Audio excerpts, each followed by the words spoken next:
Good evening. James McCanny here with my Science Hour. I was going to talk about some space topics tonight, but we have a special guest, and usually I don't have guests on my show, but this was something that came up. I've been talked about this on the show previously. Earth Day 2016 is coming up, and it is April 22nd, so right around the corner. And a group of students at a high school decided to do a project relative to Earth Day. And I've been sending emails back and forth. But tonight I have as a guest the teacher who teaches organic gardening at a high school. Her name is Mandy. And I want to welcome you, Mandy. Say hello. Hi. And what we've done here is the students have been preparing for Earth Day to have demonstrations, and people are going to come and look at their like booth setups, and they're going to talk about, in this case, Mandy. Now they were going to talk about sustainable living and show things that you could make yourself that normally you would buy in, say, the store. Is that correct? That's right. Right. Clothing, dishes, medicine, paper goods, all kinds of things that you would normally be purchasing that come from a distance and are manufactured in a factory. We're taking a look at what we could substitute that would be locally made or made from products from the farm, from a garden. So the idea is that you have an organic, say a hobby farm type of size, maybe 5 acres. Is that the idea? And then you could look around and what natural resources do you have where you could make products that you would normally buy at the store? Exactly. And so in one of the projects they were looking at is talking about the McCanny wing generator, which I'm very proud that they took the time to take a look at this. And so we'll be talking about that. And as a result of the class, the students have written up a list of questions. And so I'm going to attempt to answer those on the air.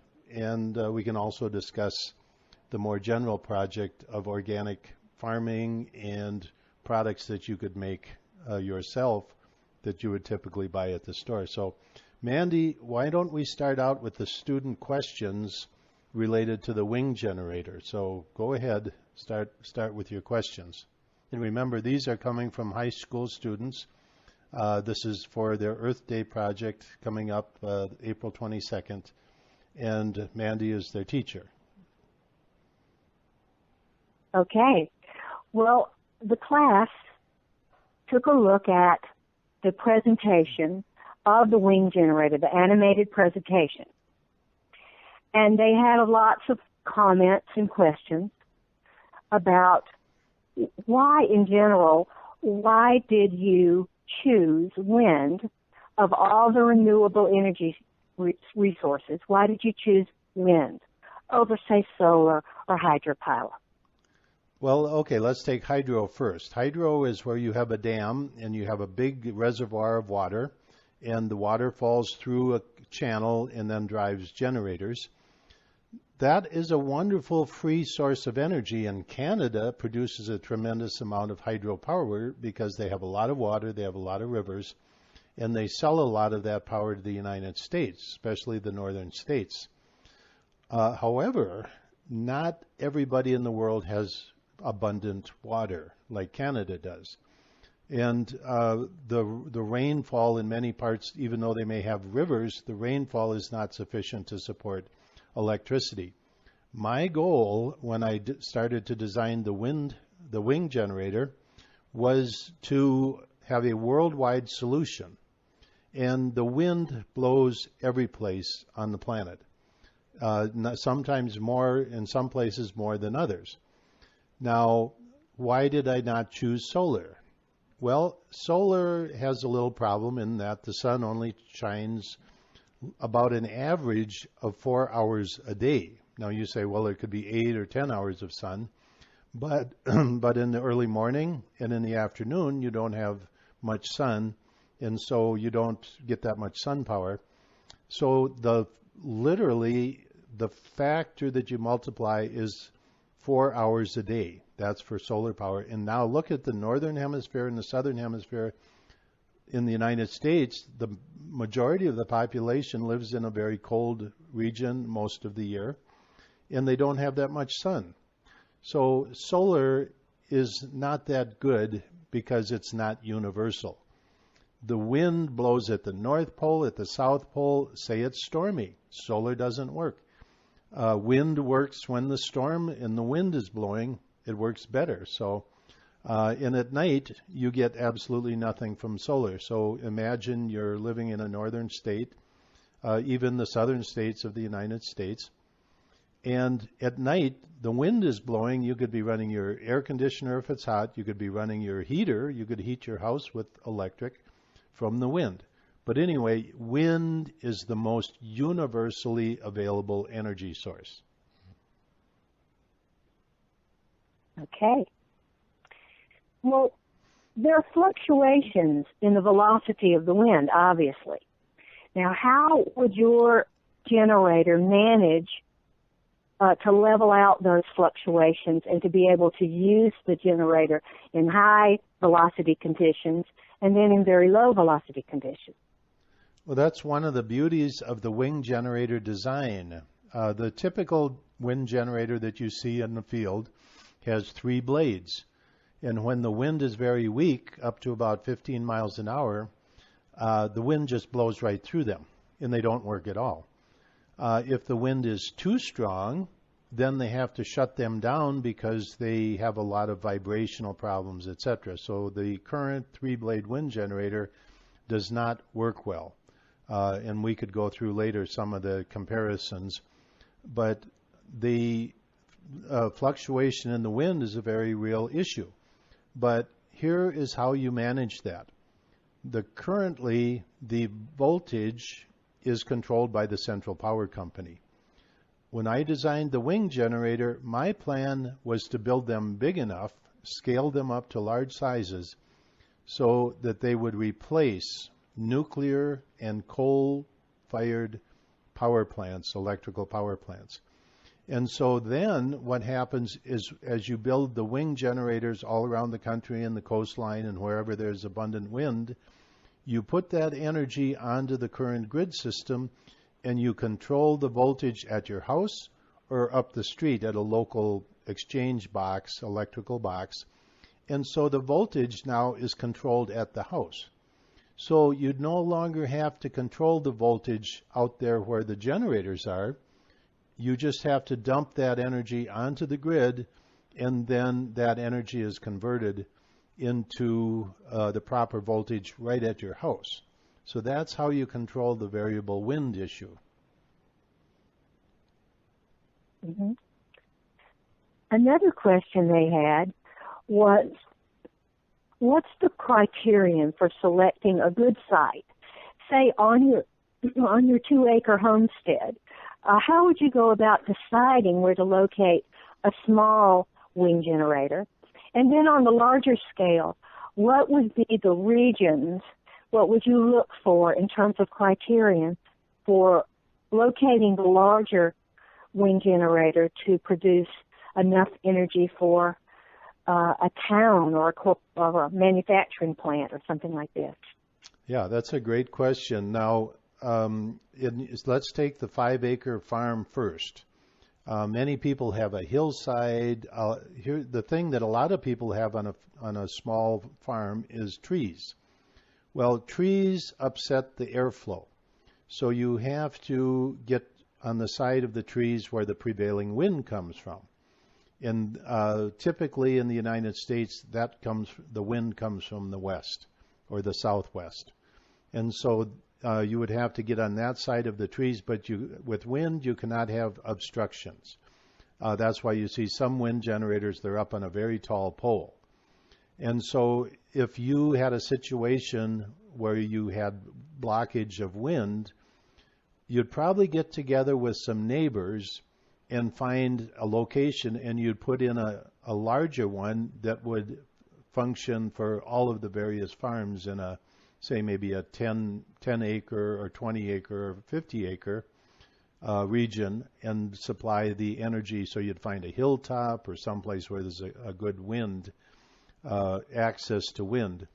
Now, for a small town, there again, you have to find a location where you have consistent wind.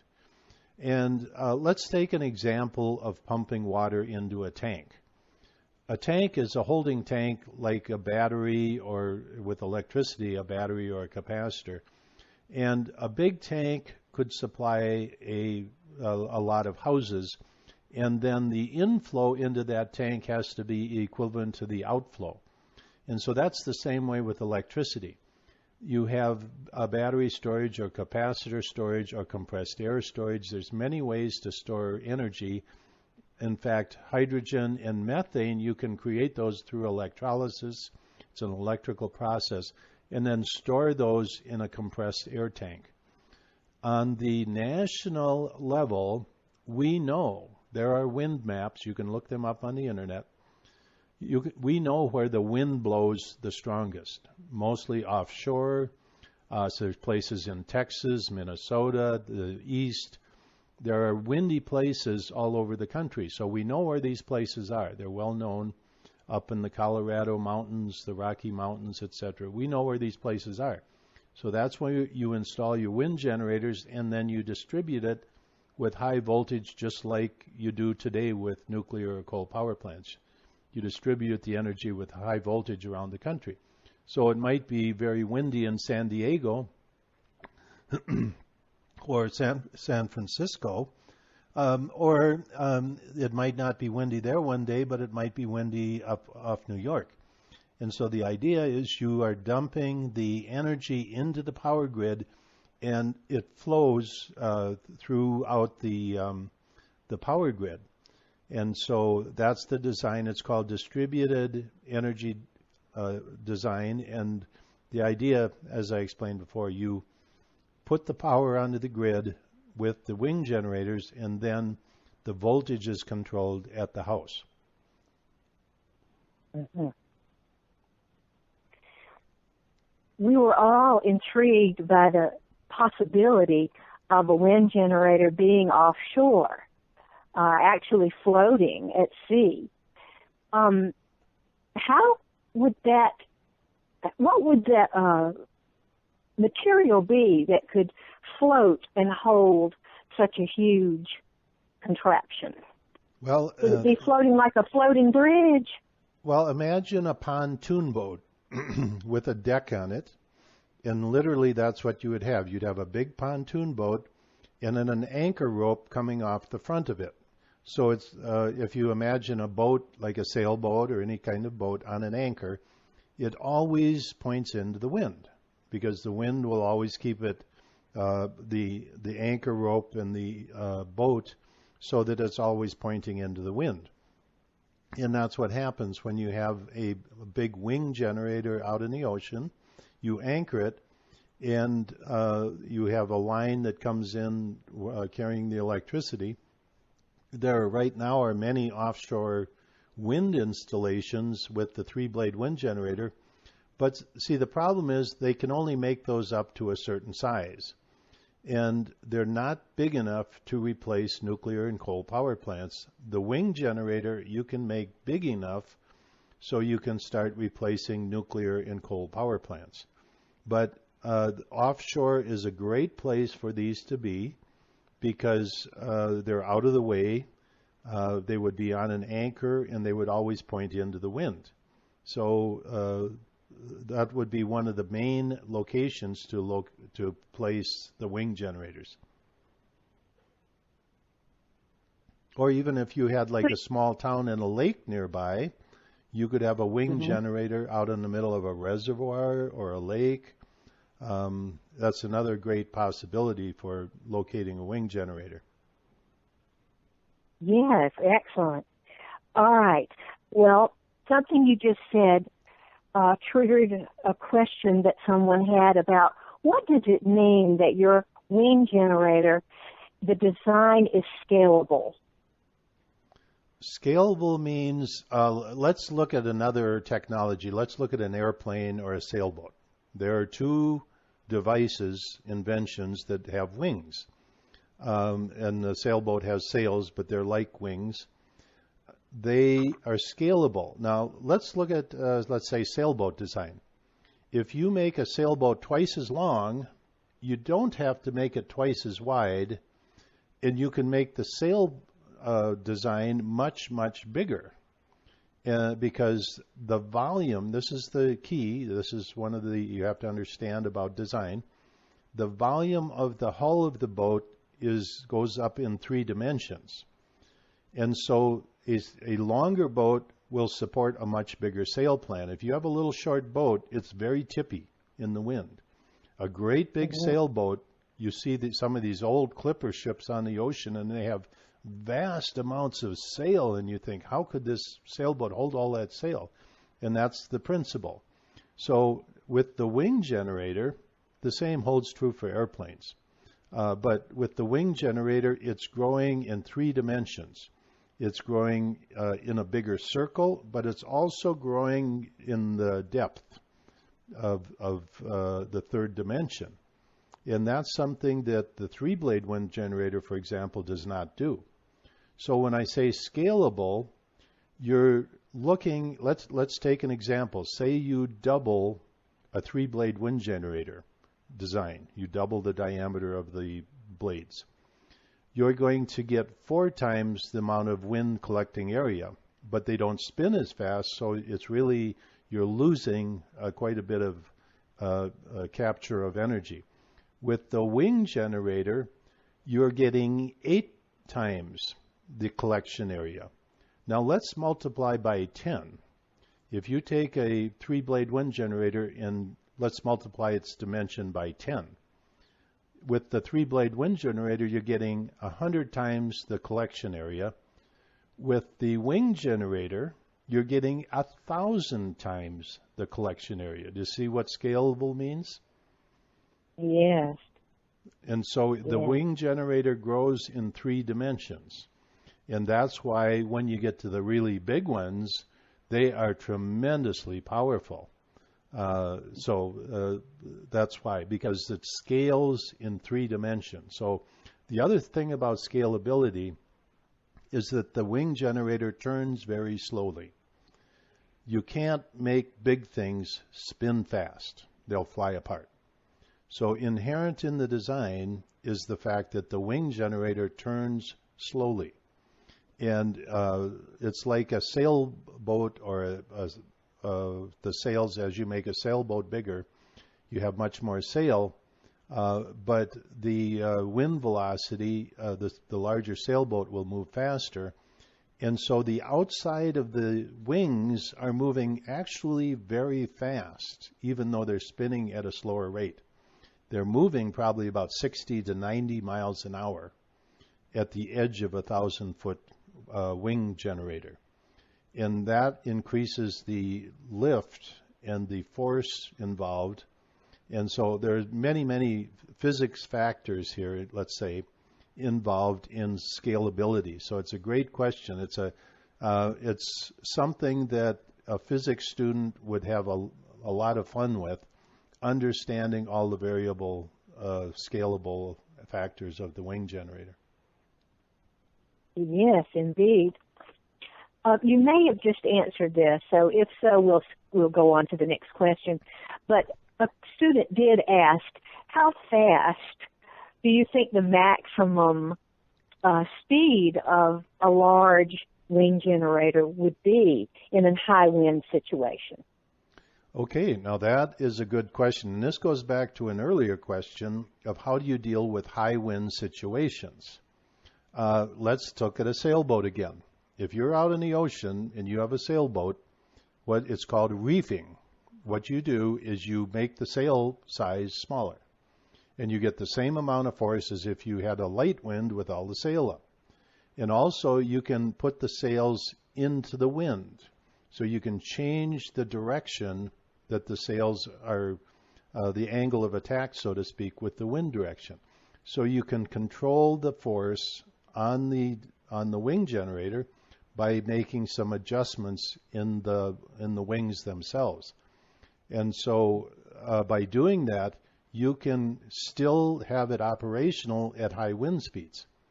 And just like a sailboat out on the ocean, if you had a sailboat on the ocean, you can't say, well, it's a really windy day.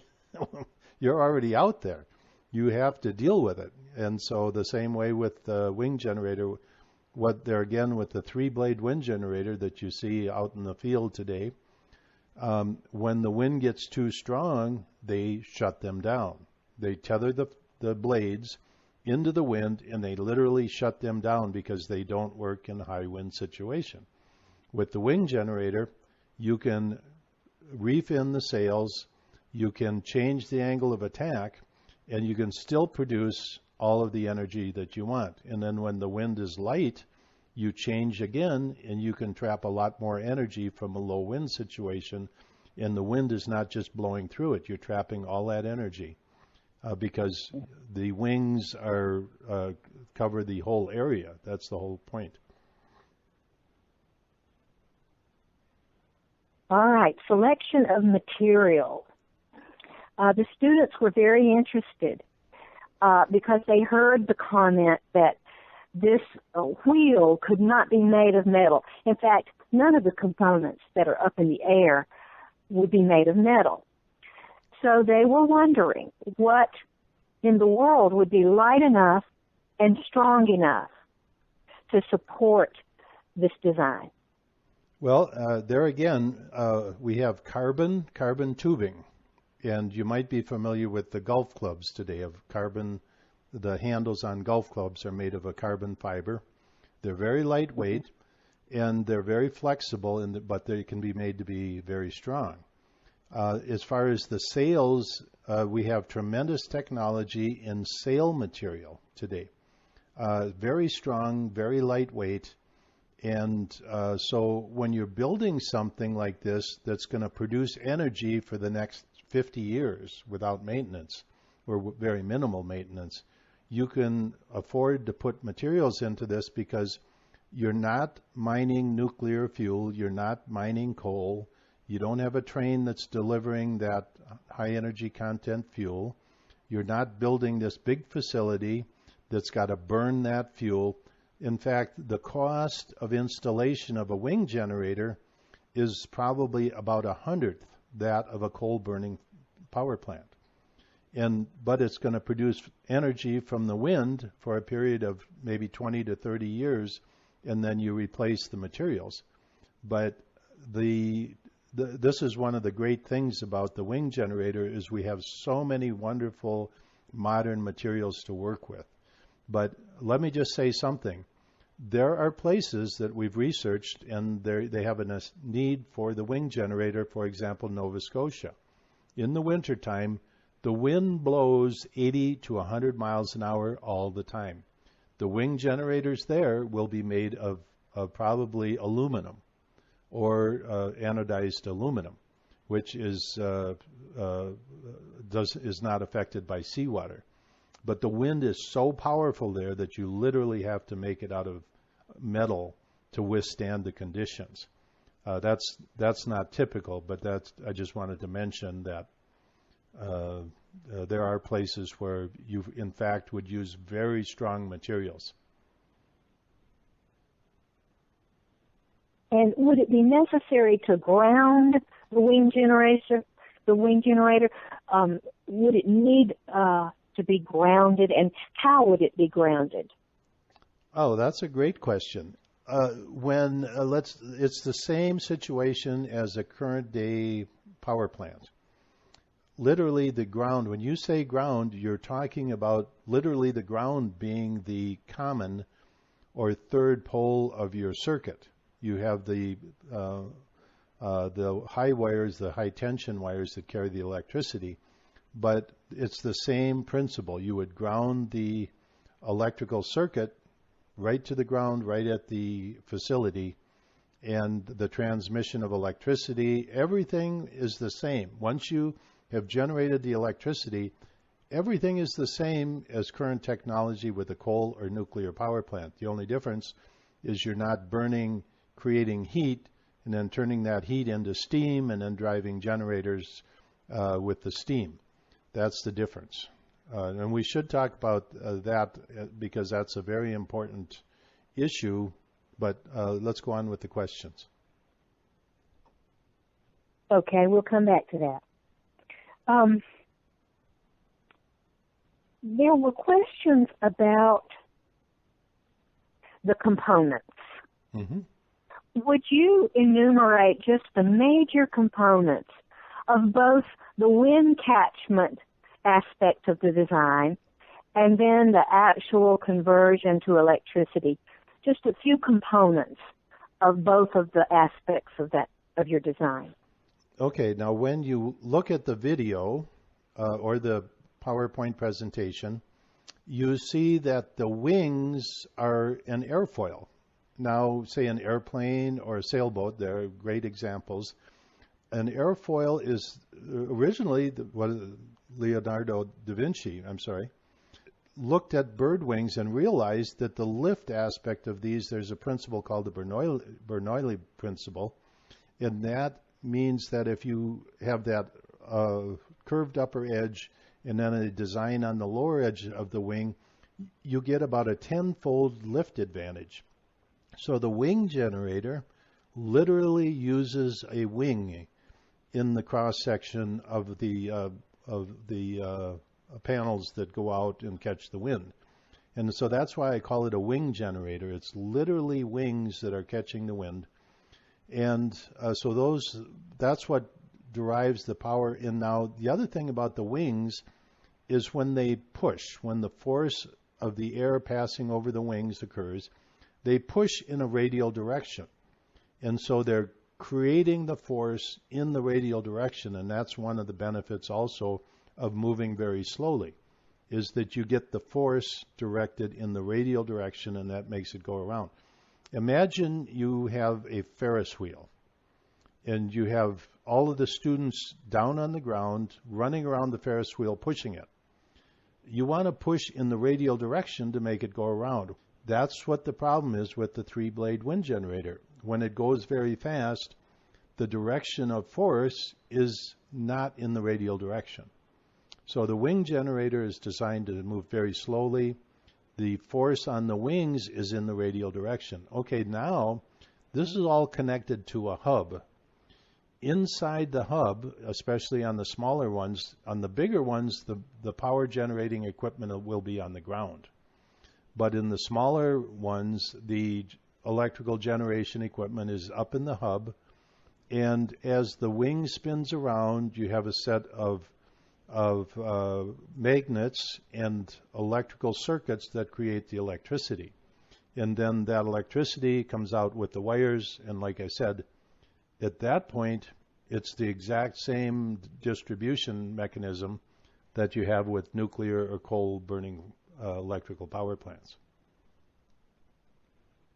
Mm-hmm. Oh, that reminds me of a question. Someone asked, would they be regular magnets or would they be some specialized magnet? Well, there's a problem with magnets. Now, iron magnets and nickel magnets, iron is the more common material to make magnets. Niobium is a material that is a rare earth element, and it comes from China, is the main source. And those are where the rare earth magnets come from, the materials. But it's terribly, terribly polluting. And one of the things I want to do is with the wing generator, I don't want to have pollution as part of the process. So I've decided there's another form of electrical generation. It costs a little bit of electric power, but it's the same technique that is used in your automobile alternator. You don't have magnets, you have two sets of coils that are wire coils. And they work against each other and create the electricity. And so anyway, that's the technique I want to use for generating electricity with the wing generator. Also, we can use magnets. It depends on economy and the scale, etc. But I want to stay away from rare earth magnets because there's the source is so polluting. Okay. Any other components you feel would be elementary to know about in getting the basic concept of how the wind is harnessed and how it's converted to electricity and then distributed? Well, another major component is the base.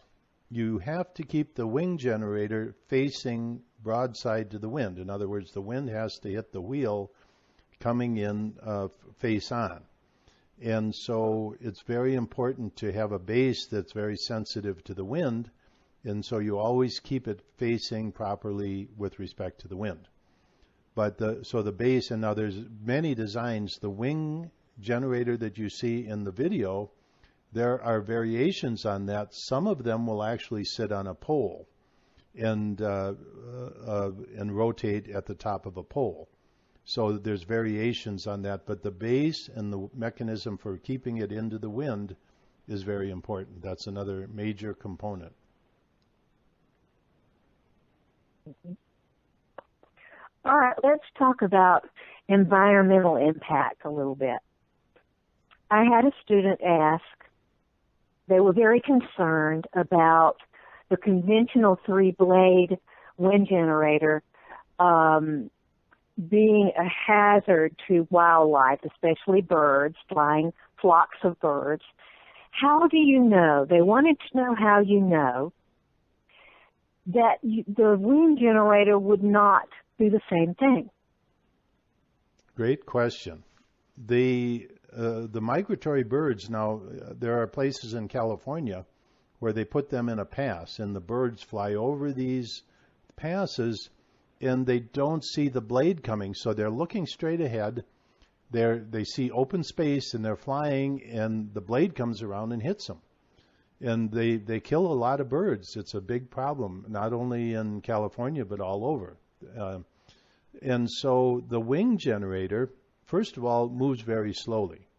It's not moving very fast. And then the other thing is that you can see the blades. If you look at the face of the wing generator, the wings literally fill up the entire space. So you're not going to mistake flying into this because you can see that, there's something in your way. A bird would actually be able to see the entire wing generator. There's no spaces where it thinks it's going to fly through. And so that's one of the big reasons that the wing generator is much better ecologically, is because it's not going to kill birds like the three-blade wind generator. Mm-hmm. Okay, besides making electricity, the wing generator also can directly pump water from out of the ground and produce compressed air. Both of these would be useful on a homestead or for a family-sized wing generator. Could you kind of speak to that? Yes, absolutely. This is one of my initial design intentions, was to have it multi-purpose. So on a ranch or a farm, what do you have? You have electricity, you have to pump water, compressed air. Those are things that are standard on almost any small operation. And so you can actually, there's a variety of packages that you can put with the wing generator to do all three, to do one, either of two, or just produce one of them if you wanted. There are situations where, for example, one of the great applications is in desalinization. Reverse osmosis is a process where you pump seawater through a set of filters. They're reverse osmosis filters, but it's very high pressure pumps that are required. And the electricity required to run these pumps is extreme. It's a lot of energy. So if you could use wind energy to directly pump that water, you wouldn't convert to electricity and then run the pumps. You would just directly run the pumps. With the wing generator, now you have something, once you have the initial investment, you can have clean water from the ocean almost without limit. Well, there's maintenance, of course, with anything. But the cost of the energy cost goes away because now you're just deriving that energy from the wind and pumping the water directly. Another great example is in moving large volumes of water. Every spring, for example, the Mississippi River floods, the Missouri River that comes down through the Dakotas floods, and all of that water gets dumped into the Gulf of Mexico, and that's an ecological problem in itself. But what if you could take that water with wind power, with the wing generator, and pump it across to New Mexico or Arizona, where you could green the American Southwest? You would have water available that normally just runs into the Gulf of Mexico, and green the American Southwest. And you could do that with large wing generators moving the water. So there are many applications. Those are just a few. Wow, very interesting. That's exciting. All right. Then about compressed air. I had lots of questions about how compressed air is used. And a lot of my students didn't realize that there's been vehicles, public transportation, streetcars, maybe rail cars, that actually used compressed air for fuel. Correct. Is that true? Absolutely. I've got some examples in both the video and the PowerPoint presentation that show there was a train in North Dakota at a mine. And of course, in a mine, you can't have exhaust or diesel fuel or the chance of a spark. So they had a train made with compressed air, and they ran that all the way up to I think into the 1960s when they decommissioned it. But and maybe they went to electric or something like that at that point. But the compressed air, and then they used them as streetcars. They had a technique. Now, when you release compressed air, it tends to become very cold, and so it'll freeze up the valve if you let too much out. So they had a propane tank where they would heat up the valve as the air came out, and it would actually expand more. So it was a very effective method of public transportation. So they had streetcars basically built with compressed air power. And so there are actually automobiles in Europe. A lot of the commercial fleets like UPS and delivery fleets use compressed air because it's very efficient, it's very low maintenance. The engines are extremely low maintenance.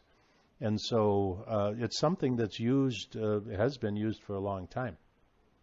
The other thing I should say about compressed air is with the wing generator, there's an electrolysis process where you can split water into hydrogen and oxygen, and you can store the hydrogen, or you can also create methane from the air and pump that into a tank and store it. So those are other ways of storing energy with the wing generator. All right. And then on a small scale, they were asking, first of all, they were asking how exactly is the compressed air produced? And then how is it used to run, say, a power tool? Okay, that's a great question. You may see on construction sites a tank, and it's got an electric or a gas motor, and that's running a wheel that runs a pump. And there are extremely high pressure pumps that are sold on the commercial market. You can buy these. So all you need is rotational motion, and that's what you have with the wing generator. So you just change the rotational motion of the wing generator in place of an electric pump or electric motor or a gas motor or a diesel motor, whatever the case may be. And so you directly compress the air by changing that rotational motion.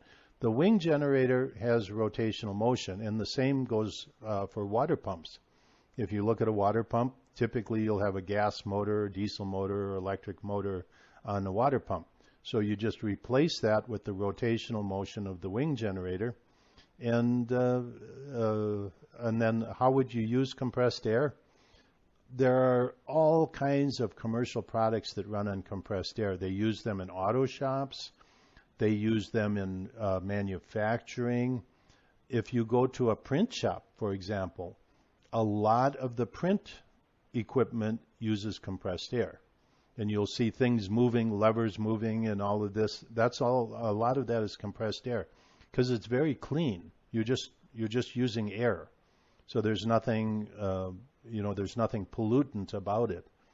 So compressed air is used for construction, for power tools, all kinds of uses. There's so many applications for painting, so many applications for compressed air.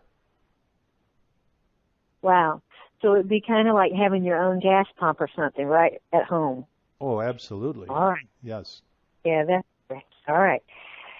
I had a few questions about sizing. How do you measure your family's or your personal consumption of electricity? How would you suggest that a student go home and begin to calculate and study the usage of electricity in their home and on their land? And then how would you go about sizing a generator to meet those needs? That's a super question. Now, there are, let's take an example. Okay, say you have a barn and you have a house and you have lighting. Say you have a refrigerator or a cooler or a freezer in the barn. You have some equipment in the house, and then say you have a work shed where you have tools. Okay, so you calculate the amount of power that you might be using totally at one time. So there's a number of factors. It's called the surge or maximum amount of power. So when you turn on, say, a hand drill, you go, and you turn on that hand drill, or a refrigerator, or many appliances, there's a surge current that starts. There's a lot more current and electricity needed to get that started, and then once it's running, it doesn't take quite so much. So you add up all the surge currents, and you have to spec out your system so it'll handle that.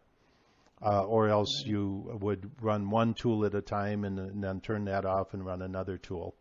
There's various ways to do it. So basically, and then also with an electrical system, you may have batteries.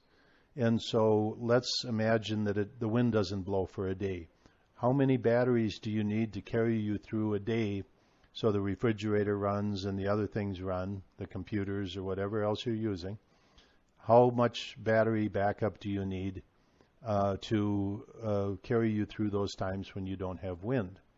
And so, and you typically try and say double that. But yes, there's a whole process. You examine what you're doing, and then you may say, well, in 3 years we're going to grow. We're going to build another building here. Well, you may want to build a system that's big enough or that can be adapted in the future to grow or double, or you may put in another wing generator, for another, here's a great example. What if you got an electric car? An electric car is going to use a lot of electricity, a lot more than your house uses. And so if you were going to get an electric car, all of a sudden, okay, now you have a bigger power requirement. So that's a great question. And that's the cable sizes, the inverter sizes, the equipment that you buy, all has to be spec'd out before you just, it's very complicated. And there are people that are specialists. But once you learn how to do it, it's relatively simple. But there's a lot of things you have to take into consideration. Mm-hmm. So that is an opportunity for research in that area. That would be a great project for a student, I think. Oh, it would be. Yeah, that'd be a great project. And then you could get your electric bill at home. Look at your electric bill and see how much power you use every month. And then what is the biggest appliance in the house? It might be a tool, or it might be the furnace fan or something, that's hard to say. But spec out, and you could do, how many lights do you have on at night, that type of thing. And then by doing that, you can also learn how to economize on energy. Instead of putting in the old incandescent light bulbs, put in the new LED light bulbs, and you bring your energy requirement way down. There are efficient refrigerators. There's all kinds of appliances that are now very efficient, fans, etc. So that's a great question. Yeah, it's complicated, but very doable. Mm-hmm. All right. I forgot a question I meant to ask earlier, but I'll go ahead and pose it now. One of the students asked where your inspiration came from for the wing generator. Did it come from nature? Did it come from building on other technologies? Okay, this is an interesting question. A long time ago, I would say more than 10 years ago, I was commissioned because I worked in the electronics industry for about 25 years. I'm a physicist. I worked as an electrical engineer. But they commissioned me to do a study, an efficiency study on the electrical power companies, the nuclear and the coal power plants, and the distribution and the end-to-end efficiency from the time they dug up the uranium out of the ground all the way to when it got to the end user lighting a light bulb in the house, and also for coal. And as an addendum, and this was back in the early days when alternative energy was just beginning, they said, why don't you throw in a study on that alternative energy stuff, which at the time was solar and wind primarily. And so, okay, so I did a study, and the first result was that the nuclear and coal power plants were terribly inefficient. When you look at the overall process, you're dealing with about 10% efficiency. In other words, 90% of the energy that's used to create that electricity goes up into the atmosphere in pollution and in heat. And I was astounded. I didn't really think it would be that low. And then looking at the alternative energy, I realized that the way solar and the three-blade wind generators were designed, that I made a calculation, for example, that to cover the world energy needs with the three-blade wind generator, you would have to build 77 million of them. And I thought, my goodness, I never even thought about that. You see them out in the field and you think, oh, that's green energy, and aren't we happy? But then I realized that the companies that build the wind generators and the solar panels also have big investment in nuclear power and coal power. And so what I realized was that the alternative energy industry was never, ever going to make a dent in nuclear or coal plants. And so I said, okay, I'm going to sit down and I'm going to write out what is called a functional specification.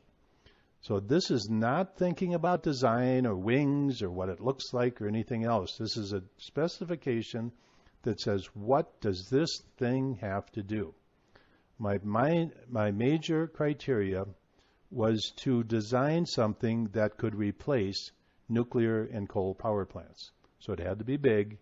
And I looked at solar, and I realized solar was not available enough, so it had to be wind. So I started down the path of wind. Then I realized that once you build them that big, you have to have the heavy equipment on the ground. The wings, the equipment up in the air had to be very lightweight, and it had to be very efficient at low wind speeds and high wind speeds. So this all started to take shape. And the wing generator is the end result. So there was a lot of design work and trial and error in the middle there, but basically that's what happened. Mm-hmm. All right. Now, this was a question that several students had.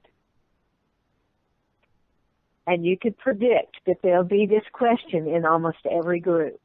Mm-hmm. If the wing generator really could provide enough energy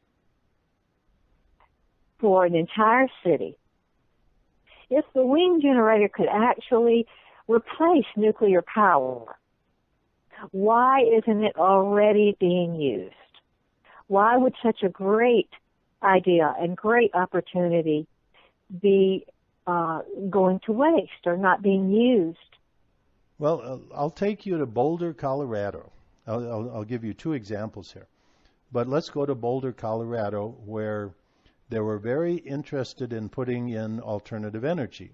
They had the money, they had the votes, they had the citizen willpower, and the local power company is suing them and blocking them in changing the regulations to not permit alternative energy to come in and literally replace the power plant.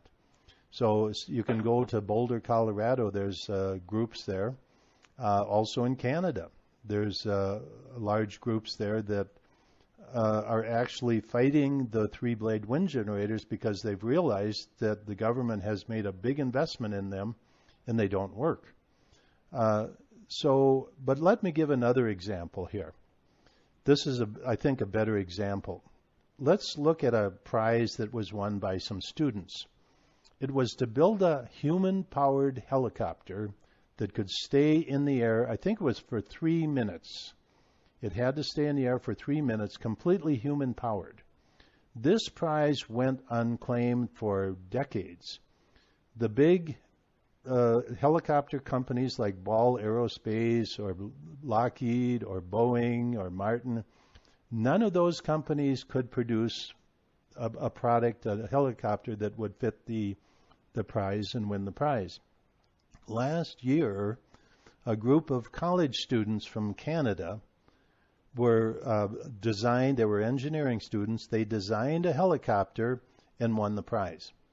You can see it on the internet. It's big. It takes up a kind of a stadium, and it's super lightweight. And the guy actually doing the energy part was pedaling a bicycle. They hooked up a bicycle to this 4 big blades that spun around very slowly, and it was an aerodynamic wonder. But why didn't the big companies do that? Well, first of all, there's not a big return on investment. And second of all, the engineers that go to these big companies go through education processes and they learn what's at the university level. And there's a very set training pattern that they go through. So when they get out, that's what they're schooled in. And so not many people question. And I think that's the end result. Not many people question what's going on today or how they could improve things or what could they do to make things different. And that's something that I've always done. I've always said, why is this the way it is? How can I change things? How can I make something better?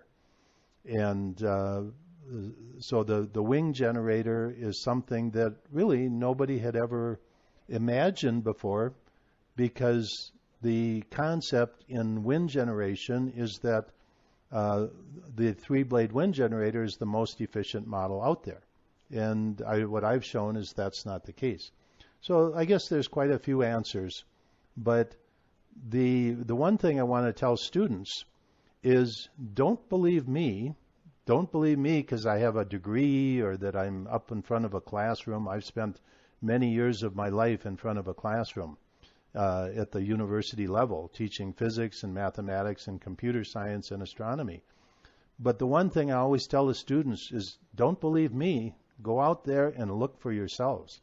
You know, follow the, as they say, go down the rabbit hole and see what is there. You have to discover this for yourself. So a lot of times the rules, there's all kinds of cases in engineering where people went by a set of rules and they had to do this and this and this. And all of a sudden somebody came along and said, go this direction. And it totally changed what's going on. Let's look at the jet engine compared to propellers. That was a major change, and it took one person to take that design and perfect it. So right now they're dealing with electric airplanes. The Airbus in Europe is a company that builds airliners. They have one guy that's designing their electric airplanes. One guy, and he's been doing it for many years, and they hired him because he has the experience, and they're actually going to start building commercial electric airplanes that'll carry passengers. So I think innovation is something that doesn't happen every day. That might be the answer. All right. Earlier in our conversation, you made reference to wanting to speak a little bit about comparing the wing generator to the conventional three-blade model. And I'm going to leave it with you to discuss that with your listeners. I've come to the end of the questions that my class had, and we're going to enjoy playing this audio during our Earth Day workshop, where we will have a model of the wing generator and be discussing some of what we have talked about tonight. So thank you so much for having me and for answering our questions. The students will be thrilled, okay? Well, thanks, Mandy. And it turns out we've got about a minute left of the show. So possibly I'll take the other topics and discuss them on a different show. They're also in the book, the wing generator book. There's a table. I forget what page it's on. I think it's on page 49. And so that's a description of the comparison between the three-blade and the wing generator. But I want to thank you, and I want to thank the students for taking interest and putting together the list of questions. This has been a great show. I really appreciate it. And so I just want to remind the audience that my webpage, jmccsci.com. By the way, I extended the sale on the water filter elements. A lot of people didn't know it was there. They said, please leave it up for another day. So I'm going to leave the water filter sale up until midnight on Friday. And so that'll give those other people that didn't know a chance to go there. And all of the main water filter products are on sale. And so that sale will end Friday night. But I appreciate everybody, and I really appreciate, Mandy, all the students that took time and interest to understand about the wing generator, and I wish them all the best in their future endeavors. This is Jim McCanny. This is my Science Hour, and as always, we are at the crossroads. Good night.